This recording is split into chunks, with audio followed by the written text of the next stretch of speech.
Sa mundo ng basketball, tila ba hindi pa ito ang tamang oras para opisyal na maglaro sa NBA court ang dating UAAP star at Gilas player na si Kevin Kiambao.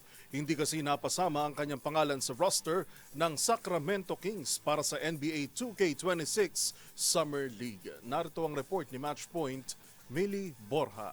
Mauudlot muna ang NBA dreams ni Kevin Kiambao matapos hindi maisama sa lineup ng Sacramento Kings para sa NBA 2K26 Summer League na sisimulan sa July 10 sa Las Vegas. Si Kiambao, na kasalukuyang nasa Sacramento, ay may magandang record sa kanyang rookie season sa Korean Basketball League para sa Goyang Sono Sky Gunners, kung saan nag-average ito ng 16.9 points, 6.3 rebounds, 3.9 assists at 1.3 steals sa 23 games. Kasalukuyang may 3 taong kontrata si Kiambao sa Goyang at inaasahang mag-focus muna sa pagpapalakas habang naghihintay ng panibagong pagkakataon sa NBA. Ang Kings ay naglabas ng roster na binubuo ng kanilang 2025 NBA draft picks na sina Nick Clifford at Maxime Reynaud, incoming second-year player na si Devin Carter, at mga G-League champions na sina Isaac Jones at Isaiah Crawford. Samantala, inaasahan namang babalik ang focus ni Kiambao sa kampanya ng Gilas Pilipinas para sa 2025 FIBA Asia Cup sa darating na Agosto. At yun ang mga latest updates sa mundo ng sports.